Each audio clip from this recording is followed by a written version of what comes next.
Welcome back to Griffonomics, where we conduct financial investigations to define the risk before we look at the reward. Today, we're diving into Texas Pacific Land Corporation, ticker TPL. This is a company with a, 136-year history that, against all odds, has found itself positioned right at the epicenter of the modern AI revolution. It really has.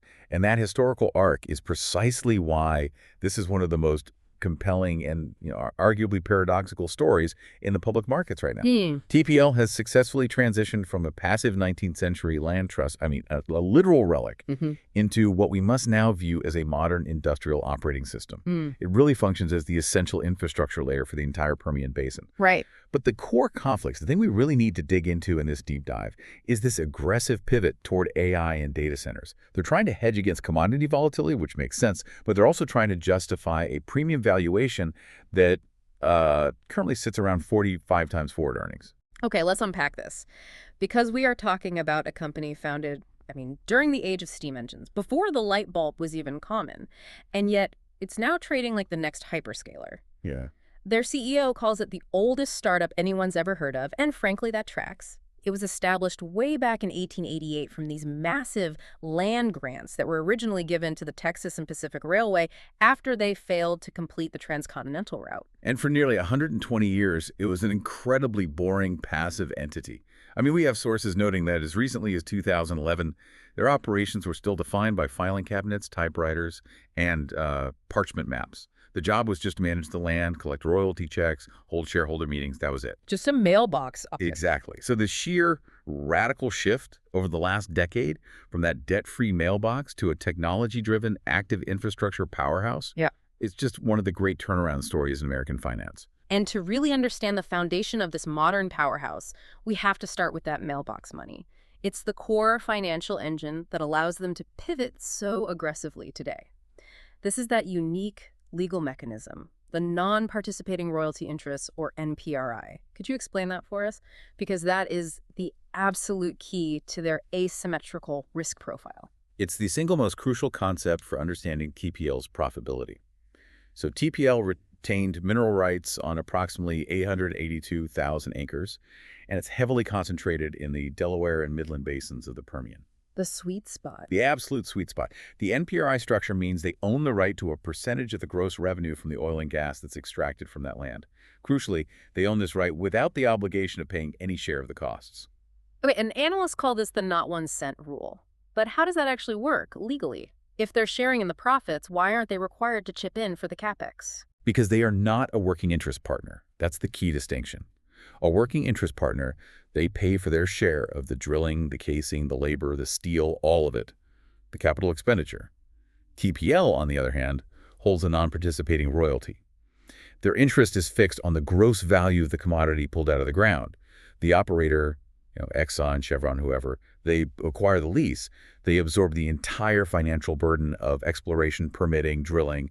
TPL just sits above that entire risk layer. Okay, so just to make this super clear for everyone listening, let's walk through a scenario. An operator, say, spends $200 million trying to establish a new drilling unit on TPL land. Right. And they find nothing. A dry hole, a dud. What's TPL's loss? TPL loses nothing. Absolutely zero capital exposure. They have zero operational risk, zero environmental remediation liability. That $200 million loss is entirely borne by the operator. Conversely, if that same operator hits a spectacular well that generates, say, $500 million in gross revenue over its lifetime, TPL gets its royalty percentage right off the top. It's often between 1.5% to 5%, and they get that without having contributed a single penny to the success. That is the definition of asymmetrical risk and reward. It's just unheard of in the traditional energy sector. It really is. So what's the actual tangible financial result of running a business like this? A massive oil royalty business with essentially zero capital costs, because the margins are what make TPL truly unique. The margins are what make this whole valuation conversation possible. This structure consistently generates adjusted EBITDA margins of approximately 85%. 85%. Yeah. And to put that into perspective, the traditional, highly efficient E&P companies, the best-in-class drillers, they are delighted if they hit 40 to 50% EBITDA margins. And that's because they have to absorb hundreds of millions in capex every single quarter. And that is the analytical insight the market is really focusing on. TPL's margins don't resemble an oil company. They resemble, like you said, a software monopoly. Precisely. Think of a company like Microsoft or Google in their cloud services divisions. Once the code is written or the server farm is built, the cost of the next unit of revenue is near zero. That's TPL. Once the lease is signed, the next barrel of oil costs them nothing. It yields 85 cents on every dollar of revenue. It just makes TPL an absolute debt-free, cash-generating machine, which then feeds all the subsequent pivots we're going to talk about. And this margin structure gives TPL another powerful defense, right? Especially in this inflationary environment we've seen. They're protected against industry-wide cost inflation. How does that work? It's a critical layer of financial arbitrage. It really is. When the economy's booming, the price of inputs for the oil field, it skyrockets. Steel for casing, specialized labor, sand for fracking, fuel, all of it. When that happens, the operator's costs rise dramatically and it squeezes their margins. TPL, however, pays none of those costs. Since their revenue is calculated off the gross production value, the value of the oil barrel itself, it's just immune to that cost pressure. So while the operator might see their, say, 45% margin shrink because their cost to drill a well went up by 20%, TPL's 85% margin stays exactly the same. Yeah, and that's why TPL's revenue stream is defined as pure inflation-protected margin. Right. They're essentially arbitraging both the operational risk and the commodity cost inflation risk, which makes their balance sheet remarkably resilient compared to, well, almost any other energy player out there. They've built a financial fortress. That's a phenomenal foundation. But TPL realized that just owning the mineral rights wasn't enough. To truly maximize the value of their land, they had to control the infrastructure on top of the ground as well. They shifted from being a passive landholder to an active utility provider, and that brings us to their second engine of growth, water. The pivot into water management was, I think, the single most important strategic decision they made in the modern era. This started seriously with the formation of Texas Pacific Water Resources, or TPWR, back in 2017. Before this, they were just, passively collecting royalties for water usage. After 2017, they became an operator. And the results have been staggering. I mean, water revenue grew from, roughly $25 million in 2017 to over $200 million by 2023. This is not a side hustle. It's a massive business. But why water? Why is that the single most profitable bottleneck in the Permian Basin? It's because of the operational intensity of modern drilling. When TPL was founded in 1888, oil was vertical. Pretty simple. Today, it's horizontal, and it requires enormous amounts of power, pressure, and critically, water. The newest techniques, things like simul-frac and trommel-frac, involve fracking multiple wells from a single pad at the same time. This requires the instantaneous delivery of millions of gallons of water, often transported huge distances, sometimes 70 or 80 miles across the desert. So if the operator doesn't have reliable, cheap, high-volume water access, the whole multi-million-dollar operation just grinds to a halt. Exactly. Water became the limiting factor. And this is where their historic, almost archaic land position, that bizarre checkerboard pattern, became a tool for modern logistics and creating this unreplicable moat. It's phenomenal leverage because of the history. TPL's original land grants, they often resulted in them owning every other square mile in a vast area. Right, so they have all this land, but it's not contiguous, it's broken up. Precisely. But they strategically leveraged this by doing something incredibly sophisticated. They focused on buying right-of-way easements across the gaps, the squares they didn't own. That's critical. So they didn't have to buy the expensive mineral rights underneath. They just bought the rights to run pipes across the surface. Exactly that. They connected the dots, literally, on the surface layer. This allowed them to build a contiguous 400-mile pipeline network and secure 24 million barrels of storage capacity. In a desert environment where water is scarce and pipelines are expensive to route, this continuous network of infrastructure essentially forces operators into TPL's water logistics ecosystem. They built the best option. They built the most efficient, reliable, and scalable option for both sourcing and disposing of water in the whole area. So the analogy of TPL building a municipal water system for the oil and gas industry, that really holds up. But it's not just about selling the water going in. The genius is that they monetize the entire life cycle, what they call the full cycle flywheel. Explain those three segments for us. Yeah, so TPL makes sure they get a cut at every single phase of the water molecule's use in the Permian. Okay, segment one, upstream. That's source water. TPL is actively drilling their own water wells, extracting brackish, non-potable water and transporting it directly to the well pads. They're solving that initial supply problem. They own the wells, the pumps, the pipes, and they sell that source water to the operator for the fracking process. Okay, and then segment 2, the massive waste problem that comes out of the ground with the oil. That's produced water royalties, the downstream piece. When oil is extracted from the Delaware Basin, it doesn't come up clean. For every single barrel of oil, you get 3 to 5 barrels of hypersaline, often radioactive, wastewater with it. Operators have to get rid of this, and fast. The most common method is deep underground injection. So TPL capitalizes on this waste product by partnering with disposal companies who drill injection wells on TPL's land. TPL then collects a royalty for the pore space used to dispose of this water deep underground. Let's clarify pore space, because that's a key technical concept. It sounds like TPL is essentially renting out the rights to store waste underground. That's a great way to put it. Pore space is the legal right to use the empty, permeable rock layers far beneath the freshwater table, the spaces where oil or water once existed, as a giant permanent storage locker.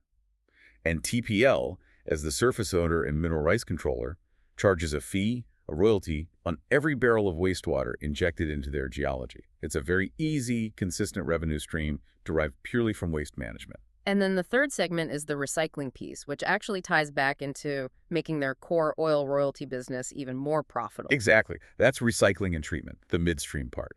Instead of just injecting all the produced wastewater, TPL treats it so it can be reused for future fracking jobs. Yeah. TPL management has pointed out that they sometimes see the same water molecule on its 20th or 30th cycle, which is environmentally sound, of course, but more importantly, it's economically crucial. By guaranteeing a cheap, recycled water supply, TPL significantly lowers the break-even cost for the operators. And if water is cheaper, operators can drill more wells. If they drill more wells, TPL collects more oil royalty revenue. The water business directly enhances the value of their original zero-cost royalty business. It's a beautifully closed loop. So they have the core royalty fortress, an unreplicable utility monopoly built on top of it, and a near-perfect feedback loop between the two. So now we jump into the future. They are taking this industrial operating system and aiming it directly at the biggest secular growth story in the world: AI infrastructure. And this transition was not gradual. It was a market shock confirmed by the announcement on December 17, 2025. The strategic agreement with Bolt Data and Energy, it just instantly reframed TPL's identity. It resulted in an immediate 8.3% stock surge on the day. The market's reaction confirmed that TPL is now being viewed through a tech lens. And the credibility behind this pivot is undeniable. I mean, this wasn't some minor local developer they partnered with. Far from it. Bolt Data and Energy was co-founded by Eric Schmidt, the former CEO and chairman of Google, who now serves as Bolt's chairman. Schmidt's involvement is the validation TPL needed to justify this multiple expansion. He framed the mission as crucial for fueling the fourth industrial revolution and protecting American leadership in AI compute capability. The message is clear. West Texas is the next Silicon Valley infrastructure hub. Now, TPL isn't just acting as a passive landlord here, right? They're not just leasing land. They have substantial skin in the game, shifting their role again. That's correct. TPL committed to investing $50 million into Bolt, which was part of a larger $150 million capital raise. In return, TPL secured direct equity interest and warrants in Bolt. This shifts them from a passive land lessor to an active, venture stakeholder. They don't just get paid for the land and utilities. They participate directly in the profit of the AI factory they're enabling. And that alignment is key. It is. But let's get down to the brass tacks. Why West Texas? Why does TPL's century-old land trust infrastructure suddenly solve the 3 critical physical problems facing every hyperscale data center developer in the world? Because today, the 3 primary constraints for high-performance computing are not software-related. They are physical: land, power, and cooling. And TPL's unique asset base provides a turnkey solution for all 3, which is why Schmidt called them a uniquely capable partner. Okay, let's start with the easiest one: land. Constraint 1, land. Data centers, particularly the multi-gigawatt campuses needed for AI training, they need massive contiguous footprints, hundreds of acres at a minimum. These plots are incredibly hard to acquire near congested urban centers like Dallas or Austin because of zoning permitting high real estate costs. TPL offers nearly 1 million acres, providing what Bolt called the largest land expansion runway in North America. They can build at scale without fighting complex zoning battles because, well, they largely are the zoning authority out there. Okay, next. Power. This is the biggest bottleneck globally, right? AI compute demand is just astronomical and growing exponentially. Why can't Bolt just tap into the existing Texas power grid, ERT? Constraint 2, power. ERCOT, the Texas grid operator, is already congested and under immense strain. Connecting a single gigawatt data center requires years of planning, massive transmission line upgrades, and reliance on an often volatile public grid. AI needs always-on, redundant, and high-density electricity, and it needs it now. So Bolt's strategy, leveraging TPL's resources, is to bypass the grid entirely, or at least minimize their reliance on it. Their approach is all of the above. All of the above meaning what, exactly? Meaning using TPL's on-site natural gas fuel generation, which uses the gas TPL receives via royalties, along with dedicated renewables like wind and solar, and ultimately pursuing nuclear power generation directly co-located with the data center campus. So they're solving two problems at once, powering the data center and finding a profitable use for all that abundant, cheap natural gas in the Permian that might otherwise be flared. Exactly. They're co-locating the compute facility with the energy source. This just fundamentally changes the economics of power delivery and reliability. It turns a liability, the remote location and weak grid, into a huge asset. And finally, the water monopoly comes back into play for the third constraint: cooling. Data centers generate an incredible amount of heat. Constraint 3, cooling water. This is where the synergy between TPL's original water utility business and this AI pivot becomes so undeniable. Cooling massive server banks requires industrial volumes of water, so TPL secured a right of first refusal, a ROFR, to supply water to all of Bolt's projects. It locks the new AI industry into TPL's existing utility system, basically replicating the moat they built around the oil industry. And this isn't just pulling more fresh water out of the desert. This ties directly back into their existing technology for treating wastewater. That's the most elegant part of the whole thesis. TPL is actively constructing a 10,000 barrel per day desalination facility in Orla, Texas, which should be commissioning in late 2025.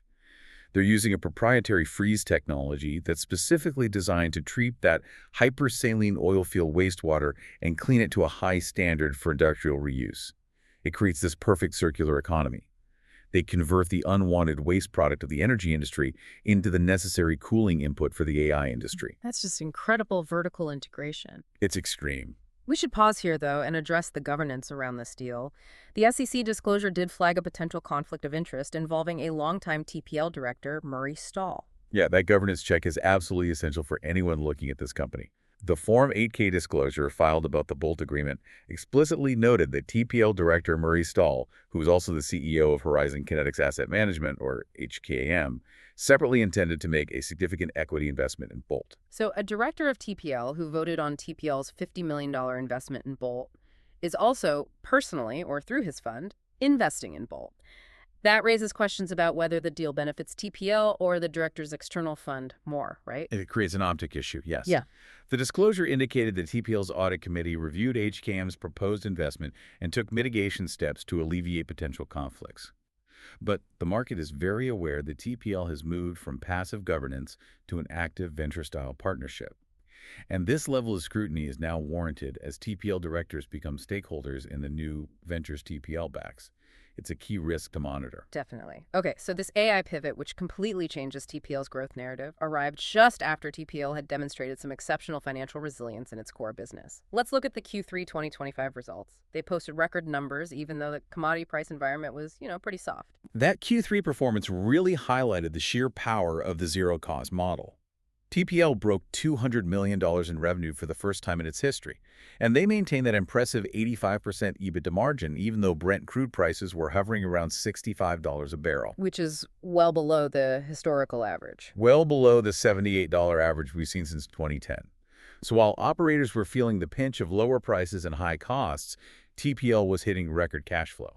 And this resilience gave TPL the financial strength and that massive cash hoard to execute what management calls a counter-cyclical strategy. And that is the core difference between TPL and its competitors. When oil prices drop, capital-intensive drilling companies, they're forced to cut CapEx, sell assets, retreat. TPL, with its debt-free, high-margin cash flow, views these dips as purchasing opportunities. Management explicitly stated they saw an attractive opportunity to consolidate high-quality Permian assets because market distress was forcing smaller players to sell. And they backed up that philosophy with a pretty significant action, executing a major acquisition right after those Q3 results. They deployed serious firepower. In November 2025, TPL announced a $474 million acquisition of about 17,300 net royalty acres in the Midland Basin. And it was funded entirely by cash on their balance sheet. All cash. In a world where $500 million acquisitions are usually financed with debt, TPL just wrote a check. That's a staggering amount of capital. But why was this particular acquisition so strategic? What made it a low-risk, high-conviction move? It was surgically precise. First, over 70% of those acquired assets overlap with TPL's existing drilling units. So they're essentially buying more royalty interest in current and future well locations they already understand intimately. They're doubling down on known, proven geology. And second, the operators on that acreage. Right. The acreage is operated almost exclusively by major, well-capitalized companies like Exxon and Diamondback Energy. And that is so crucial. Why is the operator identity so important when you're buying royalty acreage? Because the biggest risk in a royalty investment is the operator going bankrupt or just failing to drill. When your operators are Exxon or Diamondback, you minimize both of those risks. They are long-term players with deep pockets, massive geological data, and the discipline to continue drilling even when smaller operators might pull back. TPL is buying predictable long-term development, and they also smartly acquired 8,100 surface acres adjacent to their existing land, which provides these larger, contiguous blocks necessary for future infrastructure plays. Like more pipelines or maybe even future Bolt data center sites? Exactly. And beyond acquisitions, TPL also secured a huge facility to ensure they had liquidity for these future buildouts. Yes. TPL closed on its inaugural undrawn $500 million credit facility. This is highly significant because TPL is historically known for operating completely debt-free. This facility isn't for operational expenses. It serves purely as a robust war chest. It signals that management is preparing for massive capital deployment that might require immediate liquidity for another countercyclical buy or to fund the initial build-out for the AI pivot. It shows they are planning for a future measured in billions, not millions. And speaking of financial maneuvers, the board approved a 3-for-1 stock split effective December 23, 2025, right in the middle of all this AI news. How should we interpret that? It was a technical move, but one with a clear purpose. TPL's pre-split price was trading around $882 right after the Bolt news. That high nominal price, it often acts as a psychological barrier, limiting accessibility for retail investors and some funds. The 3-for-1 split was designed purely to lower the per-share price, improve liquidity, and make the stock more accessible to a broader investor base, especially after their profile got a huge boost from the data center announcement. Okay, so we have traced the complete evolution of TPL, from a passive landowner to a high-margin royalty holder to a utility provider, and now to an AI infrastructure venture partner. It's a compelling story, but we have to revisit the central conflict we raised in the opening: the valuation. TPL trades at nearly 45 times earnings. Its nearest royalty peers trade around 18 to 22 times. I mean, that multiple is nearly double. Why? The market is pricing TPL not on the cash flow from oil barrels today, but on the future exponential growth potential of the AI pivot. They're assigning it a tech multiple, not an energy multiple. This valuation is absolutely priced for perfection. If the AI revenue stream materializes and TPL becomes a core infrastructure provider for that industry, then yes, the valuation is justified. But if that pivot stumbles or if the core business hits unexpected headwinds, the stock's multiple could compress very rapidly back toward peer levels. And that is the core risk. Wait, 45 times earnings. That suggests the market believes this AI revenue will materialize almost immediately. If Bolt fails to land a huge anchor customer in the next, say, 2 quarters, how vulnerable is this valuation to a rapid correction back toward that 20x multiple? It is extremely vulnerable. The market is forward-looking, but it's also very impatient. That 45x multiple is a bet that this will work and work soon. If the timeline for power generation and data center construction slips, or if anchor tenants choose to go somewhere else, that multiple could get cut in half. And on top of that, even the core business faces significant risks that the market sometimes overlooks when it's focused on the glamour of AI. Okay, so what are the 3 biggest downside risks facing TPL today that could justify that kind of multiple contraction? First, a commodity crunch. Despite the diversification, the royalty business is still the largest generator of pure cash flow. If oil prices crash, say dropping to the mid-50s, as some banks are forecasting for 2026, TPL's revenue is directly hit. And because of that zero-cost model, a 30% drop in gross revenue flows directly to an immediate 30% hit on their pure margin profit. They have no operational cost to cut to buffer that impact. The cash flow decline is instantaneous. Okay, And the second risk is specific to that produced water segment, which is such a key part of their moat. That's the regulatory and seismic risk. The practice of injecting massive volumes of fracking wastewater deep underground has been linked to increased seismic activity earthquakes in the region. Regulators in Texas have shown they are willing to intervene and issue shutdown orders for disposal wells in high-risk areas. So there's a very real risk that regulators could be forced to shut down wastewater disposal wells on TPL land. This would instantly impact their produced water royalty revenue and could hinder further mineral development. And finally, the risk tied to the huge untested bet they just made on the future, the AI pivot itself. That is the execution risk. TPL is an expert in land management and logistics, but they are not an experienced data center developer or power plant operator. Volt Data and Energy is still an emerging company pursuing anchor customers. The power grid hurdles remain massive, even with a strategy that includes nuclear, which is notoriously slow and expensive to permit. If the infrastructure build-out fails to meet the ambitious timelines required by hyperscalers, the valuation collapses. TPL is trading on a promise of execution, and that promise carries enormous risk. So to synthesize this entire sweeping investment case from the 1888 land grant to the 2025 AI deal, we have to use the analogy of the mall. I think it perfectly illustrates how TPL has captured these successive layers of industrial value. Agreed. The mall analogy breaks down TPL's evolution into three distinct phases. Okay, phase one, the legacy landlord. This was the TPL of the 20th century. In our mall, TPL was just passively collecting guaranteed rent from the anchor tenants. Which in this case are the oil anchors, the big oil companies. It was passive, easy cash flow, protected by that zero-cost model. They didn't have to build the stores, they just took a percentage of the sales. Right. Then phase two, the infrastructure utility. This was the big transformation starting around 2017.